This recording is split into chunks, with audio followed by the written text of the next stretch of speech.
shirkani waxa uu ahaa mid lagu dhexdhexaadinayay labada qabiil ee Gariga iyo Jaarsada oo si wada jir u wada dega qayb ka mid ah dawladdeegaanka Soomaalida gaar ahaan tuulooyinka hoos yimaada degmada Tuuleguleed muddooyinka ugu dambeysay waxa laga dareemayay kudhacyo soo noqda oo u dhaxeeya labadani qabiil oo ku nool gobolka Faafan iyadoo taasi laga duulayo ayaa labadii toddobaadna ka soo gudubnay waxa magaalada Nadiirdhaba ka socday kulamo isxiga oo lagu xalinayo khilaafka u dhaxeeya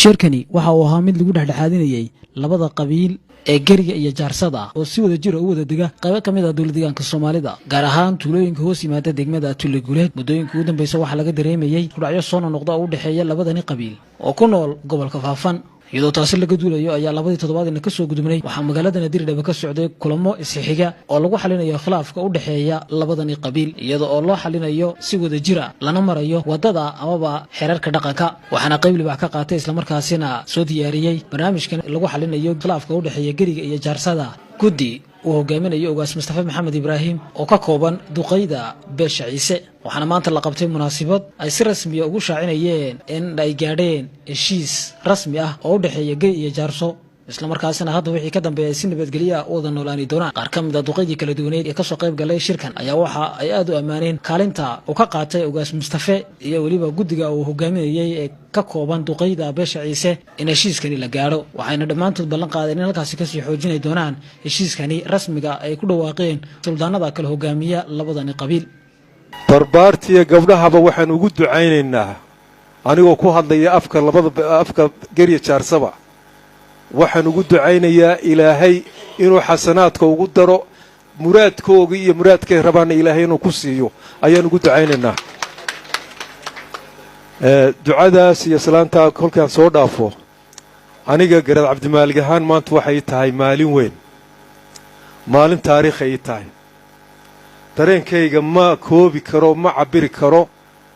sababtoo ah waxaan baryahan oo dhan ilaahay ka baryayay ayaa maanta maartay xaqiiq garowday anu waxaan leeyahay maanta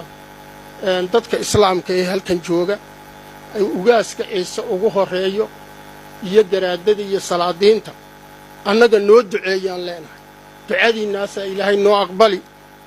annaguna waanu ducaynaynaa labada beelood ee walaalaha anagu waxaan farayaa in sidaa qalbigoogu shalayba uu ka bilaabmay ay ahaadaan shalay way wada qayilayeen jaadka meel bay ku wada cunayeen ninba salaadan wada tukanaynay sidaa ay yihiin inaynan iska bedelin baan farayaa iyaga diinteenna macaan waxay sheegtay ninkii ruux ibni aadana islaam hadama ruuxii nin ibni aadana badbaadiya wuxuu la ajir yahay nin adduunkoo dhan badbaadiyey inaynu adduunkoo dhan badbaadinno muumin wey waxaan ka hadlaynaa maaha ibni aadan dad muslina oo shahaadanaya oo dharar walba dhiigoogu daadanaya inaynu ka qayb qaadanno maaha waxaan leeyahay walaalayaal dadkaas way dhibaataysan yihiin geedahay hoos jiifaan cid caawisay ama dawlad ama hay'ad ma jirto waxaa loo baahan yahay nabaddii way xidhantee inaad ka qayb qaadataan nin walba gurigiisii inuu ku noqdo oo noloshiisii uu ku noqdo dad beeraleeya wey bilihii beeraha loo diyaar garoobaya wey haddii nabaddii la helo berri wuxuu beer ku qota ma haysto wuxuu cagafta beertii ku geysta ma haysto hantidiisii waxay kaga burburtay calaadaasay kaga burburtay uuna waxba ka ogayn isagu oo meelo kale laga soo abaabulo waxaa loo baahan yahay qurba joogay walaalayaal waa idii ducaynaynaaye in nabadda aad ka qayb qaadataan saasa waxaan leenahay annagu waan dhaaranaynaa waxaan ku dhaaranaynaa inaan arrintaanni daba joogno inaan u ducayno inaan salaadii aan tukannaba xaggaa u jeesanaan ku ducaynaynaa oo kaalinteeda ka qaadanno inaguna waxaad noo dhaartiin ganacsato marxaba oo nagama aqbalayno odayada marxaba kama aqayno barabisillahna noogu dhaartaan leen ha la dhaarto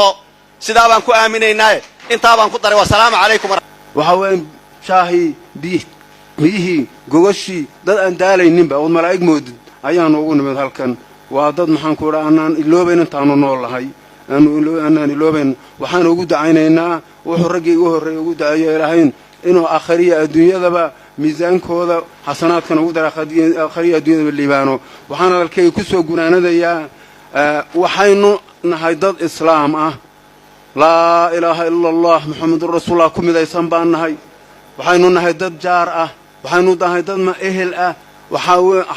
waa in aynu u qalanno waxa aynu nahay waa inaynu nacno xumaanta waa inaynu ka run sheegno waxaynu nidhi labada beelood ee walaalaha ee geriya jaarso naguma dhibin si fiican aabayaashii ugu horreysada u sheegeen iyaad u hadasheen walaalnimo ku jira waxaan aniga codsanaynaa nabadda aad qaadateen iyo ballanta aad noo gasheen inaad fulisaan oo dadka niga hare ee badnaa inaad gaarsiisaan iyo aniga codsanaynaa iyo ganacsatadaba inaan ballantii aad qaadateen inaad fulisaan taa kadib waxaan u mahad celinayaa gabdhihii dhariga karinaya barbaartii wiilal iyo gabdhaba leh sidii hore iga horreeyay sheegeen inuu miisaanada xasanaadka ilaahay ugu daro